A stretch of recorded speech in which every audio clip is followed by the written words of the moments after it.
Tanganku bergetar ketika pintu ruanganku tiba-tiba terbuka. Raka berdiri di sana, wajahnya tegang, keringat menetes di pelipisnya setelah berlari. Untuk sesaat, waktu seakan berhenti. Aku, seorang janda kaya berusia 40-an, dan dia, Office. Boy muda yang selama ini hanya kutatap diam-diam, jarak kami hanya beberapa langkah. Matanya menembusku, seolah tahu rahasia yang selama ini kusembunyikan. Aku mencoba berkata sesuatu, tapi suara tercekat di tenggorokan.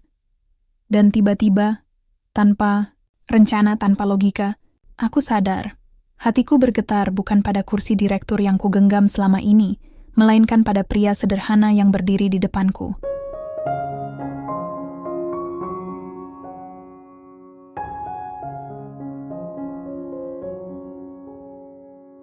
Namaku Putri Anindya, orang-orang lebih sering memanggilku Ibu Putri. Di usiaku yang sudah menginjak 42 tahun, aku dikenal sebagai janda dari seorang konglomerat. Suamiku, almarhum Arman, meninggalkan warisan melimpah, rumah besar, perusahaan yang stabil, dan nama keluarga yang masih dihormati banyak orang. Dari luar, hidupku tampak sempurna. Aku punya segalanya. Kekayaan, jabatan sebagai direktur utama di perusahaan peninggalan suami, bahkan keanggunan yang sering dipuji dalam setiap pesta. Tapi hanya aku yang tahu, di balik gemerlap itu ada kesunyian panjang yang sulit dijelaskan. Setiap malam, aku pulang ke rumah yang terlalu luas.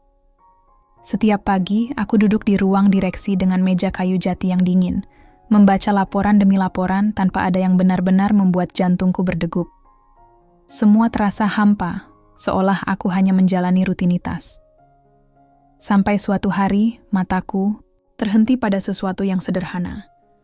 Seorang pria muda dengan seragam biru tua sedang mengepel lantai lobi. Keringat di dahinya menetes, tapi wajahnya tetap menampilkan senyum. Bukan senyum basa-basi, melainkan senyum yang tulus, ringan, dan entah kenapa terasa menenangkan. Aku sempat tertegun. Mengapa senyum seorang office boy bisa terasa lebih berharga daripada semua tepuk tangan investor yang pernah aku terima? Pikirku dalam hati. Dia menunduk hormat ketika aku melewati lobi. "Selamat pagi, Bu Putri," ucapnya ramah. Aku hanya mengangguk singkat, berusaha menjaga wibawa. Tapi sepanjang hari itu, bayangan senyum pria muda itu terus membayangiku, seakan ada sesuatu yang mulai bergerak di dalam hatiku. Dan aku tahu, hidupku yang tenang, perlahan akan berubah. Hari-hariku di kantor biasanya dipenuhi rapat, laporan, dan tatapan penuh basa-basi dari orang-orang yang hanya menghormati jabatanku, bukan diriku. Tapi pagi itu berbeda. Aku baru saja keluar dari lift ketika kulihat pria itu lagi. Masih dengan seragam biru tuanya, sedang mengatur tumpukan air mineral ke dispenser. Tangannya cekatan, matanya fokus, dan lagi-lagi senyumnya itu. Senyum yang tidak dibuat-buat. Entah dorongan apa yang membuatku membuka suara. "Siapa namamu?" tanyaku, lebih pelan dari seharusnya. Pria itu menoleh, terlihat terkejut karena seorang direktur utama menegurnya. "Raka, Bu. Nama saya Raka." Jawabnya sambil menunduk sopan. Raka. Nama itu sederhana, tapi entah kenapa menancap begitu dalam di benakku. Aku mencoba menjaga wibawa. "Baiklah, Raka. Terima kasih sudah menjaga kantor tetap rapi." "Sudah kewajiban saya, Bu," katanya tulus, dengan nada rendah hati yang jarang kutemui di kalangan eksekutif sekalipun. Hari itu, aku kembali ke ruanganku. Tapi aku mendapati, diriku beberapa kali melirik keluar pintu kaca, berharap sekilas bisa melihatnya berjalan melewati lorong. Bodoh, pikirku. Bagaimana mungkin seorang direktur bisa terganggu pikirannya hanya karena seorang OB? Namun perasaan itu nyata. Sore harinya, saat aku hendak turun ke lobi, lift penuh. Aku menunggu. Dan tiba-tiba, Raka datang membawa troli berisi dokumen. Ia berhenti lalu berkata, "Bu Putri, silakan duluan. Saya bisa naik lift berikutnya." Aku mengangguk, tapi langkahku terhenti sejenak. Ada sesuatu dalam tatapan matanya, bukan tatapan pengagum, bukan tatapan penjilat, melainkan tatapan seorang manusia yang memandangku sama, tanpa topeng. Di dalam lift, aku menunduk, mencoba menenangkan jantungku yang berdegup lebih kencang dari biasanya. Untuk pertama kalinya setelah sekian lama, aku merasa hidup kembali. Dan aku tak tahu apakah ini awal kebahagiaan atau awal sebuah skandal yang akan mengubah segalanya.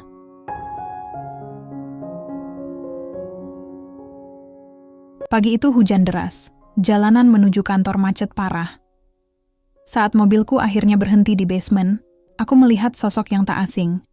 Raka, dengan rambut setengah basah, tengah mendorong troli berisi kotak arsip yang hampir roboh. Aku refleks, turun dari mobil. "Raka, hati-hati, nanti jatuh!" Seruku tanpa sadar. Raka menoleh, sedikit terkejut melihatku. "Tidak apa-apa, Bu.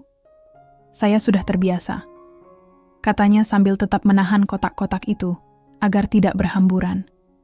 Namun sebuah kotak terlepas. Kertas-kertas laporan berhamburan di lantai basah. Aku spontan menunduk, ikut membantu mengumpulkannya. Tanganku menyentuh tangannya. Hangat. Sesaat kami sama-sama terdiam. Aku buru-buru menarik tanganku, mencoba menjaga wibawa. Tapi jantungku berdetak terlalu cepat untuk bisa disembunyikan. "Terima kasih, Bu," ucapnya pelan, seperti tak percaya seorang direktur mau ikut menolong. Hari itu, entah kenapa, aku memanggilnya ke ruanganku. "Raka, tolong ambilkan teh hangat." "Ya," kataku mencoba terdengar biasa saja. Beberapa menit kemudian ia datang, membawa cangkir teh di atas nampan. Tapi sebelum ia sempat keluar, aku bertanya, "Kamu sudah lama bekerja di sini?" Raka menoleh, lalu tersenyum. "Baru 2 tahun, Bu. Alhamdulillah bisa bantu orang tua saya di kampung. Mereka tinggal di desa kecil, jauh dari kota. Saya kerja, apa saja asal halal, Bu." Ada sesuatu di dalam suaranya yang membuatku merasa kecil. Lelaki ini tidak punya apa-apa, tapi begitu kaya dengan ketulusan. Aku terdiam, sementara matanya memandangku tanpa rasa takut. Bukan seperti karyawan lain yang selalu menunduk penuh hormat. Ia melihatku sebagai manusia, bukan sebagai direktur kaya raya. Dan tanpa kusadari, pintu ruanganku terbuka sedikit. Salah satu stafku masuk dengan wajah terkejut, melihat Raka berdiri di hadapanku sambil membawa nampan. Maaf, Bu. Saya kira rapat sudah selesai," katanya gugup, lalu buru-buru keluar. Aku menatap Raka. Wajahnya berubah kaku, menyadari sesuatu. Sejak saat itu, kabar bisa menyebar kapan saja. Aku menegakkan badan, mencoba tenang. "Raka, mulai hari ini, kita harus lebih hati-hati." Dia menunduk, tapi di matanya aku melihat tekad. "Baik, Bu. Tapi jangan khawatir, saya tidak akan pernah membuat Ibu malu." Aku tak tahu apakah harus lega atau takut. Karena untuk pertama kalinya, rahasia kecil di hatiku mulai terbuka. Kantor yang biasanya penuh dengan suara mesin printer dan touch keyboard, kini terasa berbeda. Ada bisikan-bisikan samar yang berhenti begitu aku lewat. Tatapan yang biasanya penuh hormat kini berubah menjadi lirikan penasaran. Aku tahu, ini bukan perasaanku saja. Gosip itu sudah mulai menyebar. Siang itu, saat aku melewati pantry, aku mendengar 2 staf berbicara pelan. Katanya ibu direktur, sering manggil OB ke ruangannya. "Masa sih? OB, jangan bercanda." Aku lihat sendiri kemarin. Waktu itu pintunya kebuka. Langkahku terhenti. Aku ingin menegur, tapi segera ku tarik napas panjang. Aku tak boleh gegabah. Aku harus tetap terlihat tenang. Namun hatiku bergemuruh. Bagaimana mungkin hanya karena secangkir teh, aku harus menjadi bahan omongan. Sore harinya, aku memanggil Raka. "Mulai sekarang, jangan sering-sering ke ruanganku kalau tidak ada alasan jelas," kataku dengan suara tegas. Raka mengangguk, wajahnya terlihat bersalah. "Saya minta maaf, Bu. Saya tidak ingin membuat Ibu repot." Aku menatapnya. Ada ketulusan dalam ucapannya, tapi aku tahu ini bukan salahnya. Dunia yang kami tempati terlalu berbeda. Hari berikutnya, gosip semakin menjadi-jadi. Aku masuk lift, dan 2 sekretaris langsung terdiam. Padahal sebelumnya mereka bercakap dengan suara keras. Di ruang rapat, seorang manajer muda salah menyebut laporan, lalu berbisik pada temannya sambil melirik ke arahku. Dan puncaknya, aku mendapat panggilan telepon dari adikku, Dina. "Kak, ini aku dengar gosip aneh dari teman. Katanya kakak dekat sama OB kantor. Apa benar?" Suara Dina terdengar serius, bercampur cemas. Aku terdiam lama, tak tahu harus menjawab apa. Aku ingin berkata tidak, tapi hatiku menolak berbohong. Aku ingin berkata iya, tapi logika menjerit. Itu akan menghancurkan segalanya. Jadi aku hanya berbisik pelan. "Dina, tolong jangan ikut-ikutan mendengar gosip murahan." Telepon kututup dengan tangan bergetar. Aku menatap pantulan diriku di kaca jendela lantai 15. Untuk pertama kalinya, aku sadar, kebahagiaan kecil yang mulai tumbuh di hatiku bisa berubah menjadi badai besar yang menelanku kapan saja. Dan aku belum siap menghadapi itu. Hari itu rapat Dewan Komisaris dijadwalkan. Seharusnya topiknya tentang laporan keuangan kuartal kedua. Tapi sejak aku masuk ruang rapat, aku merasakan sesuatu yang berbeda. Tatapan mereka dingin, penuh bisik-bisik yang tidak biasa. Aku mencoba fokus pada presentasi manajer keuangan. Namun, baru 15 menit berjalan, salah satu komisaris senior, Pak Herman, tiba-tiba membuka suara. "Bu Putri, sebelum kita lanjut, ada hal yang perlu dibicarakan. Bukan soal angka, melainkan soal reputasi perusahaan." Ruangan mendadak hening. Aku merasakan jantungku berdetak kencang. "Apa maksud Bapak?" tanyaku, mencoba tenang. Pak Herman bertukar pandang dengan yang lain, lalu berkata, "Kami mendengar gosip yang beredar di kantor. Gosip yang sejujurnya tidak pantas bagi seorang direktur utama." Aku mengangkat dagu, berusaha terlihat kuat. "Gosip apa yang Anda maksud?" Dia mencondongkan tubuh ke depan. "Bahwa Ibu menjalin kedekatan dengan seorang office boy bernama Raka." Seketika ruangan penuh dengan bisikan. Beberapa komisaris lain menunduk. Ada yang menghela napas panjang. Aku merasa wajahku memanas. Ingin sekali aku menolak mentah-mentah, tapi logika menahanku. Jika aku terlalu defensif, mereka justru akan semakin yakin gosip itu benar. "Pak Herman," ucapku dengan suara tegas, "saya harap semua orang di ruangan ini cukup dewasa untuk tidak mencampur-adukan urusan pribadi dengan kinerja profesional. Laporan keuangan kita naik, proyek berjalan baik. Jadi apa relevansinya membicarakan gosip murahan?" Ruangan terdiam. Beberapa komisaris mengangguk kecil, tapi aku tahu, ini belum berakhir. Setelah rapat selesai, aku kembali ke ruanganku. Di sana, Raka sudah menunggu dengan wajah cemas. "Bu, saya dengar gosip itu makin menyebar. Kalau Ibu mau, saya bisa mengundurkan diri." Kalimat itu menusukku lebih dari apapun. "Tidak," jawabku cepat, membuatnya terkejut. Aku menatapnya dalam-dalam. "Raka, jangan pernah berpikir begitu. Aku yang akan menghadapi ini, bukan kamu." Dia terdiam, lalu tersenyum tipis. "Saya tidak ingin Ibu terluka." Aku menahan napas, menunduk sejenak agar dia tidak melihat mataku yang mulai berkaca-kaca. Hari itu, aku menyadari, perasaan ini sudah terlalu jauh untuk bisa kutarik kembali. Dan gosip itu bukan lagi sekadar bisikan. Ia telah menjadi bom waktu yang bisa meledak kapan saja. Hari itu aku baru selesai menghadiri pertemuan dengan investor luar negeri. Rasanya lega, karena pertemuan berjalan mulus. Namun begitu aku kembali ke kantor, suasana mendadak aneh. Tatapan karyawan lebih tajam dari biasanya. Bisikan-bisikan terdengar lebih jelas. Aku mencoba tak peduli.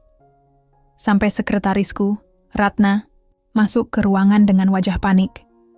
"Bu, ini ada foto yang beredar di grup WhatsApp kantor," katanya sambil menyerahkan ponselnya. Tanganku bergetar saat mengambilnya. Di layar, kulihat sebuah foto. Aku dan Raka di basement beberapa hari. Lalu, ketika kami sama-sama menunduk mengumpulkan kertas yang tercecer, tanganku terlihat menyentuh tangannya. Foto itu diambil dari sudut jauh, tapi cukup jelas untuk menimbulkan gosip yang liar. Caption di bawahnya, Beginikah cara direktur memilih penerus?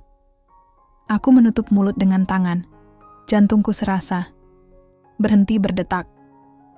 Siapa yang menyebarkan ini? Tanyaku dengan suara bergetar. Ratna menggeleng. Tidak tahu, Bu. Tapi sekarang hampir semua orang di kantor sudah lihat. Aku terduduk di kursi, kepalaku berputar. Semua kerja keras menjaga wibawa selama ini hancur hanya karena satu foto. Tak lama kemudian, telepon kantor berdering. Dari nomor tak dikenal. Suara di ujung sana terdengar sinis. Selamat siang, Bu Direktur. Hati-hati, karena skandal kecil bisa jadi berita besar kalau sampai ke media. Aku langsung menutup telepon itu dengan tangan bergetar. Sore harinya, aku memanggil Raka ke ruanganku. Wajahnya pucat, matanya cemas. Bu, saya bersumpah, saya tidak tahu ada yang memotret. Saya juga tidak pernah cerita ke siapa-siapa. Aku menatapnya. Ada ketakutan tulus di matanya. Tapi juga ada keberanian yang anehnya membuatku sedikit tenang. Aku tahu, Raka. Aku percaya padamu. Tapi mulai sekarang, kita akan diawasi. Dan ini baru permulaan.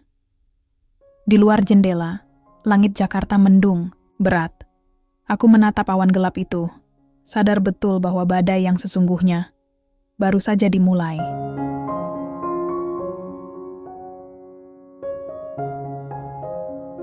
Sejak foto itu beredar, kantor terasa seperti medan perang. Setiap langkahku seolah diiringi mata-mata yang ingin mencari celah. Bahkan rapat direksi pun tak lagi membicarakan strategi bisnis, melainkan membicarakan aku. Beberapa hari kemudian, aku dipanggil oleh Dewan Komisaris. Bu Putri, kata Pak Herman dengan nada datar, reputasi perusahaan taruhannya. Investor bisa kabur kalau isu ini terus berkembang. Kami minta Ibu tegas, jarakkan diri dari Raka. Aku terdiam, menahan napas. Kata-kata itu terasa seperti pisau. Jadi, kalian menyuruhku mengorbankan seorang karyawan yang tidak bersalah hanya untuk menutup mulut orang-orang? Tanyaku dengan nada bergetar. Pak Herman menatapku tajam. Ini bukan soal benar atau salah, Bu. Ini soal bertahan hidup. Jika Ibu tidak bertindak, kami terpaksa mencari pengganti direktur utama. Kata-kata itu menghantamku seperti badai. Bukan hanya jabatanku yang dipertaruhkan, tapi juga warisan almarhum suamiku. Malam itu, aku duduk di ruang kerja rumahku yang sunyi. Berkas-berkas menumpuk di meja, tapi pikiranku melayang pada dua hal, perusahaan dan Raka. Telepon berdering. Raka. Bu, saya dengar kabar dari Satpam. Katanya Dewan Komisaris ingin menyingkirkan saya. Suaranya berat, penuh kecemasan.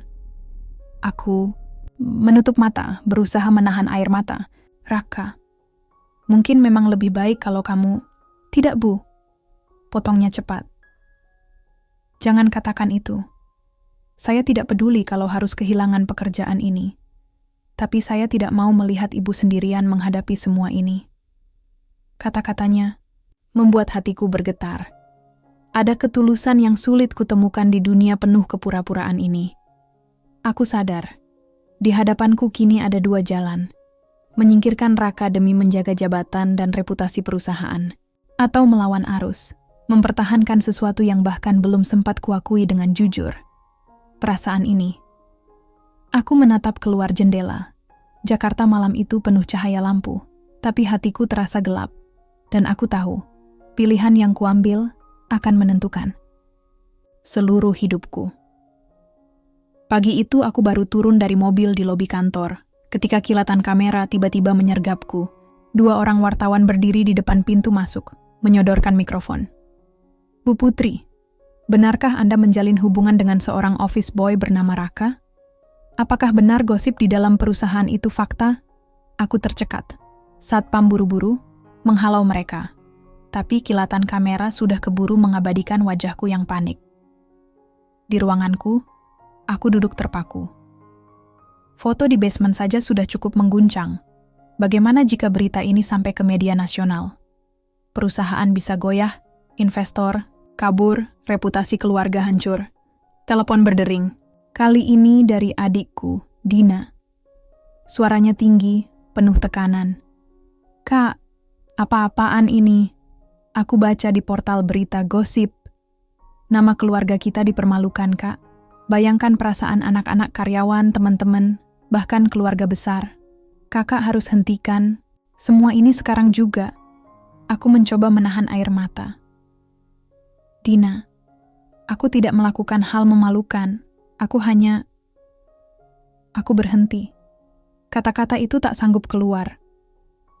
Bagaimana aku bisa menjelaskan bahwa hatiku yang selama ini mati, kini hidup, kembali karena seorang pria sederhana? Sore harinya, Raka mendatangiku dengan wajah pucat. "Bu, saya lihat berita tadi. Kalau ibu mau, saya bisa berhenti sekarang juga. Saya tidak ingin menghancurkan nama baik ibu." Aku menatapnya lama. Di wajahnya ada ketakutan, tapi juga keberanian. Ia rela mengorbankan dirinya demi aku. Aku menggenggam tanganku sendiri di atas meja, berusaha menahan getaran di dada. "Raka, jangan pernah berkata begitu lagi. Aku tidak butuh pengorbananmu.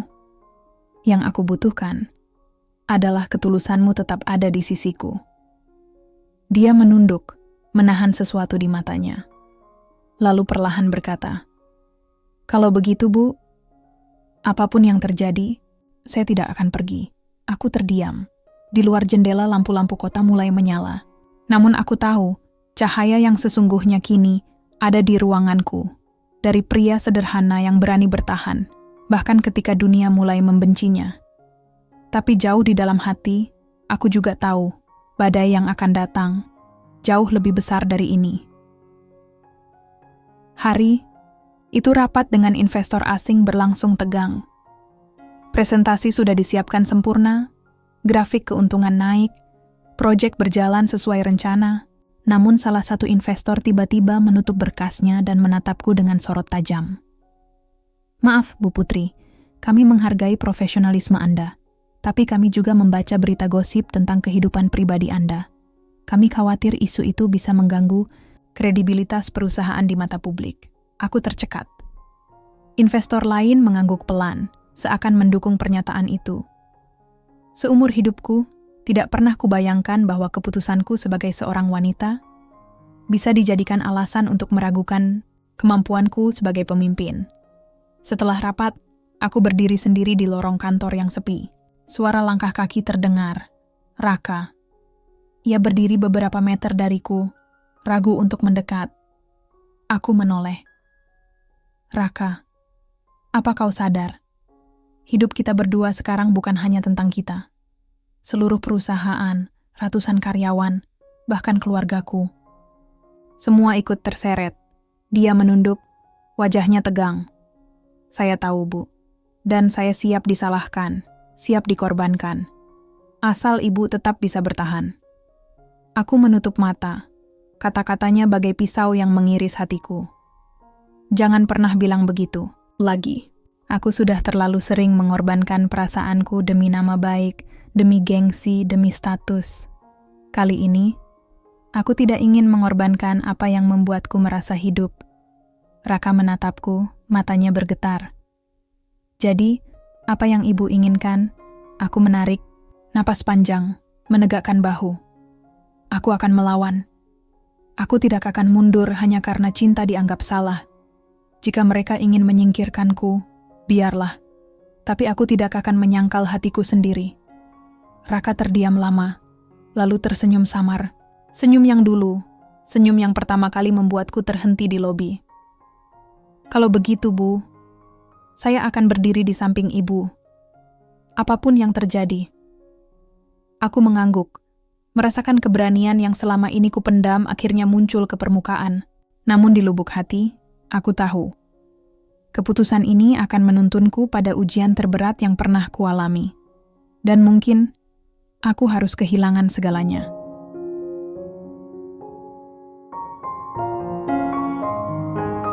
Pagi itu, aku dipanggil ke ruang rapat luar biasa Dewan Komisaris. Begitu aku masuk, suasana terasa dingin. Semua mata tertuju padaku, tidak lagi dengan hormat, melainkan dengan sorot tajam penuh penilaian. Pak Herman membuka suaranya berat tapi jelas. "Bu Putri, kami tidak bisa lagi menutup mata. Investor mulai menarik diri, media terus memberitakan skandal, dan keluarga karyawan pun mulai resah. Kami harus memilih, mempertahankan perusahaan atau mempertahankan ibu. Aku menarik napas panjang. Saya sudah menjelaskan, gosip itu tidak mengurangi kemampuan saya memimpin. Semua target perusahaan tercapai. Apa salahnya jika seorang direktur juga punya perasaan? Bisikan kecil terdengar. Seorang komisaris wanita, Bu Nani, menggeleng pelan. Sayangnya, dunia tidak sebaik itu, Bu Putri. Yang kita hadapi adalah opini publik. Dan opini itu sudah merusak citra perusahaan. Aku mencoba menahan diri, tapi suaraku pecah. Jadi karena aku seorang janda yang jatuh hati pada pria, sederhana, kalian ingin menghancurkan aku? Apa salahku? Apa salah dia? Tak ada jawaban, hanya keheningan yang menusuk. Akhirnya, Pak Herman menutup rapat dengan kalimat yang membuat tubuhku lemas. Kami akan mengadakan voting untuk menentukan apakah Bu Putri masih layak menjabat sebagai direktur utama. Aku pulang ke rumah malam, itu dengan langkah berat. Begitu pintu tertutup, aku tak kuasa lagi menahan air mata. Ruang tamu yang luas terasa hampa, seolah dinding-dindingnya ikut berbisik. Kau akan kehilangan segalanya. Telepon berdering. Raka. Bu, bagaimana rapatnya? Tanyanya dengan suara hati-hati. Aku terdiam lama sebelum menjawab. Raka, mungkin sebentar lagi aku bukan siapa-siapa lagi. Mungkin mereka akan mengambil semua kursi, semua jabatan, semua warisan. Tapi satu hal yang mereka tidak bisa ambil, aku berhenti sejenak menahan sesak di dada. Perasaan ini, untukmu. Hening, di seberang, aku bisa mendengar napas Raka yang bergetar. Kalau begitu, Bu, biarkan saya yang menjaga perasaan itu. Walaupun dunia melawan, saya tidak akan pergi.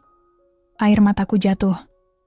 Tapi hatiku juga tahu, aku baru saja memasuki jalan buntu. Semua usahaku mempertahankan posisi mulai runtuh, dan satu-satunya yang tersisa adalah pilihan yang paling sulit. Hari itu, aku duduk di ruang rapat dengan tangan yang berkeringat. Dewan komisaris sudah berkumpul. Agenda hari ini hanya satu, menentukan apakah aku masih layak duduk di kursi direktur utama. Pak Herman membuka rapat dengan suara berat. Kita akan lakukan voting.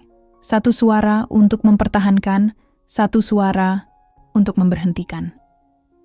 Kertas suara dibagikan. Ruangan hening, hanya terdengar gesekan pena. Aku menatap ke depan, berusaha terlihat tegar, padahal di dalam, hatiku bergetar hebat. Beberapa menit kemudian, kertas dikumpulkan. Pak Herman menghitung, dengan wajah tanpa ekspresi. 5 suara. Memberhentikan. 3 suara. Mempertahankan. Dengan demikian, mulai hari ini, Bu Putri resmi dinyatakan. Tidak lagi menjabat sebagai direktur utama perusahaan. Suasana ruangan langsung sunyi. Aku merasakan tubuhku lemas, seolah kursi yang kududuki menarikku jatuh.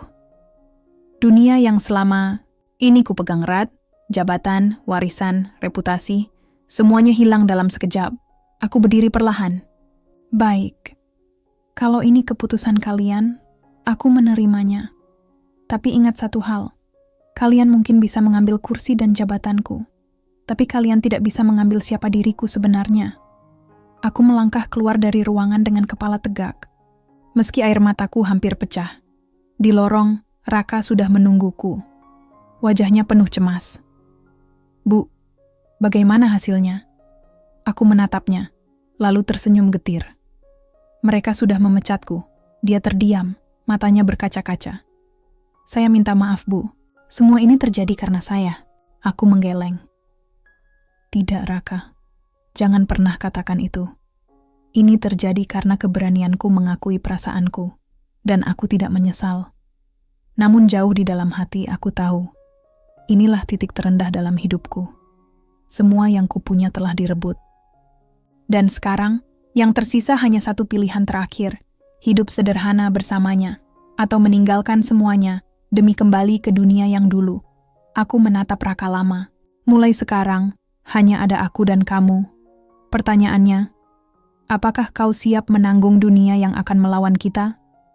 Dia tidak langsung menjawab, hanya menggenggam erat tangannya sendiri, lalu menunduk dalam-dalam. Aku sadar, jawabannya nanti akan menentukan segalanya.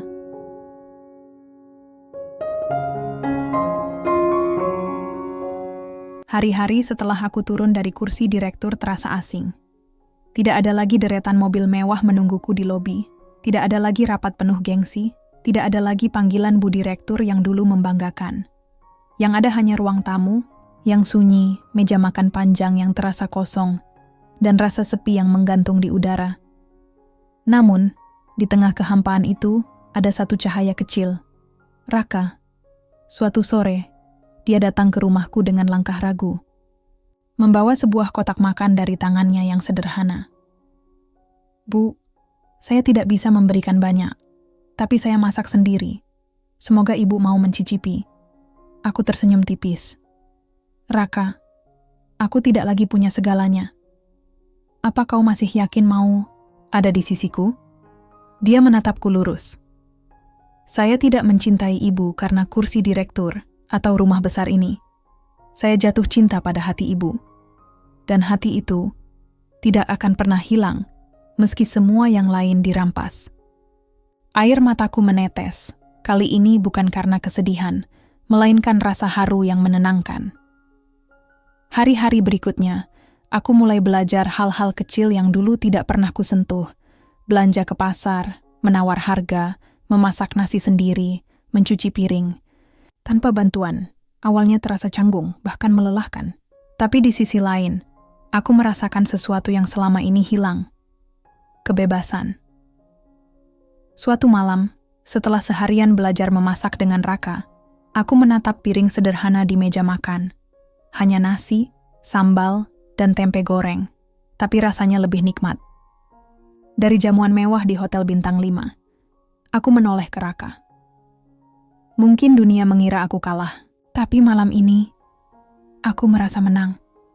Karena aku menemukan hidup yang sesungguhnya. Raka tersenyum, matanya berbinar hangat, dan saya merasa terhormat. Bisa menjadi bagian dari hidup itu, Bu. Aku terdiam. Untuk pertama kalinya, aku tidak lagi merasa janda yang terpuruk. Aku merasa seorang wanita yang dicintai dengan tulus. Namun aku tahu, perjuangan kami belum selesai. Dunia luar masih mengawasi, dan keluarga besarku belum tentu menerima. Tapi aku sudah siap, karena aku memilih jalan ini dengan sepenuh hati. Hari Minggu sore, aku memberanikan diri datang ke rumah keluarga besar. Semua sudah tahu aku kehilangan jabatan. Bahkan gosip tentang hubunganku dengan Raka masih jadi bahan bisik-bisik tetangga. Aku duduk di ruang tamu besar itu, bersama Dina, adikku, dan beberapa paman serta bibi. Suasana kaku. Jadi ini yang kau pilih, Kak? Suara Dina pecah pertama kali. Kau tinggalkan semua, demi seorang office boy? Bagaimana dengan nama keluarga kita? Aku menelan ludah, lalu menatap semua orang. Benar, aku memilih Raka. Aku tidak menyesal kehilangan jabatan, harta, atau status. Karena semua itu tidak bisa memberiku apa yang selama ini kucari, ketulusan. Dan aku akhirnya menemukannya. Sejenak, suasana membeku. Paman Harun, yang biasanya paling keras, menghela napas. Putri, kami marah, kecewa, karena kau terlihat terburu-buru. Tapi setelah melihatmu sekarang, aku justru melihat sesuatu yang dulu hilang dari matamu. Kebahagiaan. Aku terperanjat. Paman, dia melanjutkan. Kalau memang pria, itu membuatmu bahagia. Siapa kami menolak? Kami hanya ingin kau jangan tersakiti lagi. Mataku panas. Aku tak mampu menahan air mata. Dina pun akhirnya menunduk, suaranya lebih lembut. Aku masih kesal, Kak. Tapi, kalau memang ini yang membuatmu hidup kembali, aku akan belajar menerima. Saat itu juga, aku merasa beban berat di dadaku runtuh. Beberapa hari kemudian, Aku dan Raka berjalan berdua di taman kota. Senja membalut langit dengan warna emas. Aku menggenggam tangannya erat. Raka, aku sudah kehilangan banyak. Tapi sekarang aku sadar. Aku tidak benar-benar kehilangan apa-apa. Karena aku menemukan sesuatu yang jauh lebih berharga. Dirimu. Dia menatapku, wajahnya penuh keyakinan. Dan saya berjanji, Bu, meski kita hidup sederhana, saya akan selalu membuat ibu merasa jadi wanita paling beruntung. Aku tersenyum di antara air mata. Untuk pertama kalinya setelah semua badai, aku bisa berkata dalam hati, aku tidak lagi sendiri. Aku benar-benar hidup.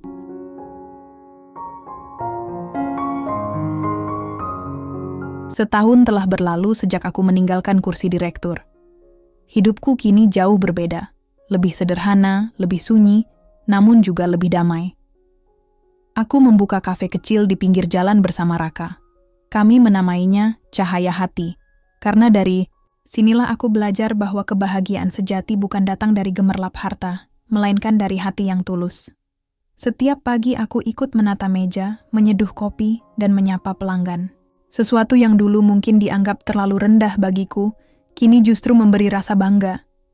Raka selalu ada di sisiku, dengan senyum sabar yang tak pernah pudar. Suatu sore, seorang pelanggan tua menghampiriku setelah selesai minum kopi. Bu, kopi ini mungkin sederhana, tapi rasanya hangat, sama seperti senyum ibu. Aku tersenyum, hatiku bergetar. Pujian itu jauh lebih bermakna daripada tepuk tangan investor di ruang rapat mewah dulu. Di rumah, aku sering merenung di beranda, memandang matahari terbenam. Aku teringat pada diriku yang dulu, wanita kuat di balik kursi direktur, tapi kesepian di balik tembok megah. Kini, meski tanpa gelar dan harta berlimpah, aku merasa lebih hidup daripada sebelumnya. Aku berkata dalam hati, aku mungkin kehilangan dunia, tapi aku menemukan cintaku. Dan itu lebih dari cukup. Raka duduk di sampingku, menggenggam tanganku. Bu, terima kasih sudah memilih saya. Saya tahu jalan kita berat, tapi selama kita berjalan bersama, saya percaya kita tidak akan pernah kalah. Aku tersenyum, menatapnya penuh syukur. Raka, ini bukan akhir. Ini hanyalah awal dari hidup yang baru. Langit senja perlahan merona keemasan.